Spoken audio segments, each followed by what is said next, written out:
excited to be here. Thanks very much. I think Ryan wrote that last sentence because it didn't sound like something I would write. It sounded really well put.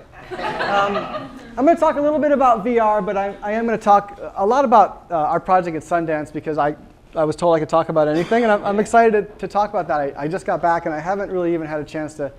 I literally haven't unpacked my bag and gone through the kind of mental prep of coming back into the world after that kind of experience. So I will talk about that a little bit. You got the lowdown of my company.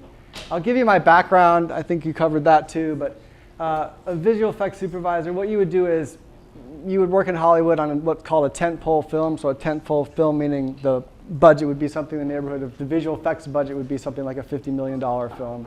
So I would design that technology and then kind of implement that. So, blockbuster film, Spider-Man swings through and destroys New York. How do you do that?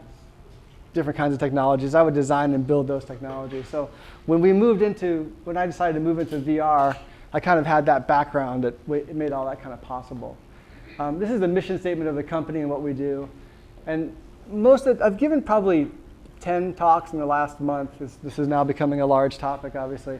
And I usually talk about all these different platforms, and this is this device, and that's this device, and then this is that phone, and this plays, and how to create it, how to distribute it, how to monetize it, and I'll talk all about that in a little bit interesting fashion after, but I'm going to really talk about what we did at Sundance. The interesting things that how many people here are actual designers? And how many people are complete technicians, like programmers? And then filmmakers or people interested in VR? Okay. So if you're really interested in kind of doing this kind of thing, like if you want to work in visual effects, the difference of doing this kind of thing versus anything else is if you feel like I'm a little bit of a designer, but I'm also a storyteller, I'm an artist, I'm a technician, if you're all those kind of things, then you kind of end up in this kind of world. Like you want to create VR or you want to tell stories, you want to build a technology to kind of create those stories.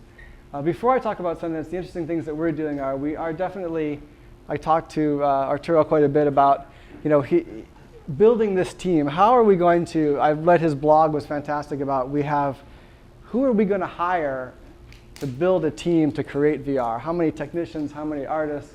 How does those people interact in a way that creates successful things? And that's a big mission of mine at the moment, is that when I look at other people's work in VR, I look at it and I go, okay, you guys were all gamers, you guys were all storytellers, you were all technicians. So I'm trying to build this team that can kind of dominate in this new field.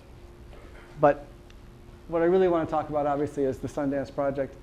I'll give you a background of what it is. It's essentially 3 short narrative films. And the idea behind it is you become a person. So a series of events happen from the first person, and you go through that series. I was told that Sundance this may be the new form of entertainment. This may be a game changer as far as entertainment. Sundance is interested, came in, pitched this to Shari, who's head of New Frontiers.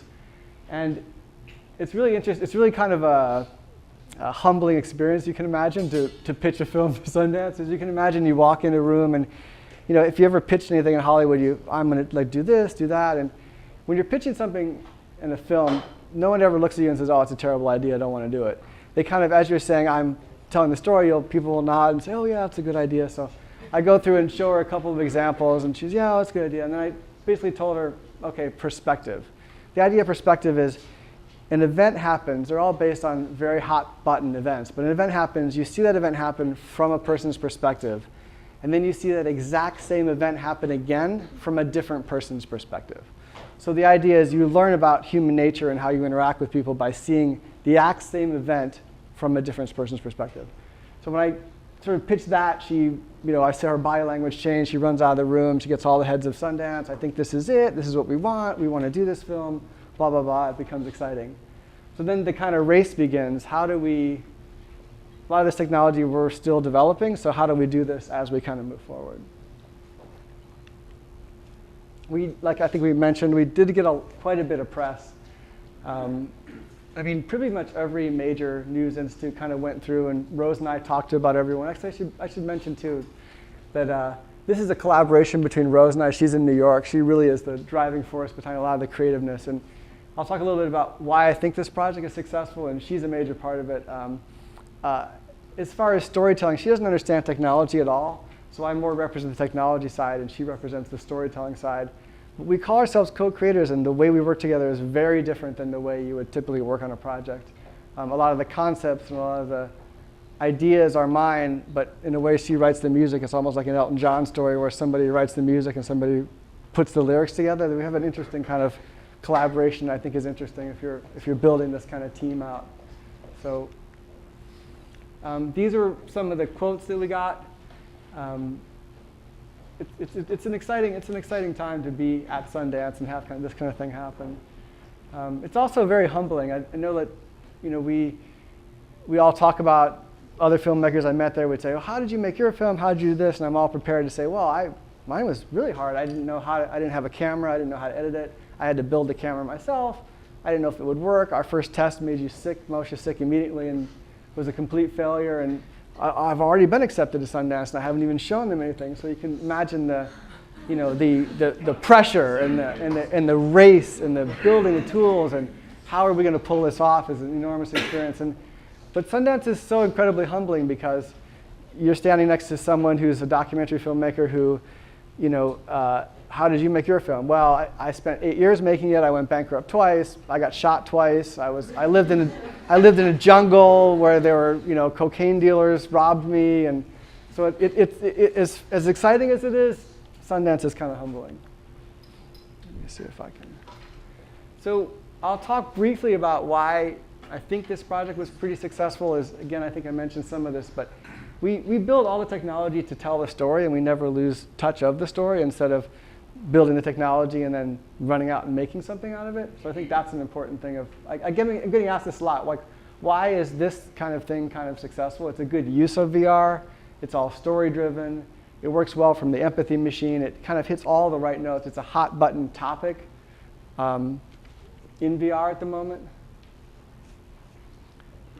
And then design for your VR, I won't go into great detail about. I want to leave most of my time to kind of ask questions since it's a variety of things. But we're constantly in a battle. Interface design really doesn't exist. That's actually what's holding the whole thing up. If you look through all these devices, these all have almost no interface or no understanding of how to do things. So it's a great time. All of you that are designers, this field is, I know there'll be a lot of other people that'll talk that have been working in this field for a while, but this is completely uncharted territory. There are rumors that the entire holdup behind this device is there is no real good design interface or input device to how to manipulate the images. And this one here, you have a touchpad on the side of your head that you can sometimes find and sometimes not, and you tap, and most things are, you look at it, so everything is selected by where you look. So eventually you get neck pains just from selecting things back and forth. There's a button on the side that you slide that touches things that works 35% of the time, possibly. And like I said, too, if you haven't tried VR, we have several of our examples up there. I encourage you to try. The design part of it, too, is another design part I'll touch on is there are obvious things about where you're the tools you're using to direct attention. And there are obvious things like I will go to the area of least resistance or the most interesting thing or where the sound comes from, or there's ways to kind of direct attention. But telling stories and designing things in a 360 space is a whole new realm. So I encourage, as I'm talking to an entire design group of people, I encourage you to dive into that and learn. And it's very counterintuitive to what you would think in a lot of ways. And we're just doing experiments and figuring out. We have scenes where we're moving through an environment in an all CG world, and we're trying to look, we want someone to look at the city. So we start at the house and raise the camera up. Well, you immediately look in the direction you're traveling. So you go, look, I'm flying.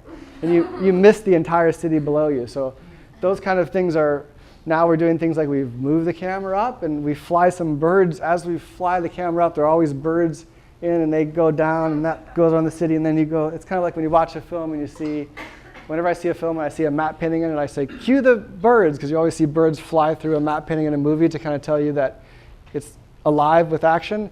So that's kind of how the cheaper ways of kind of directing attention now. You'll notice a lot of VR experiences, there's a fly, and the fly goes, and you watch it, but that's a whole nother discussion.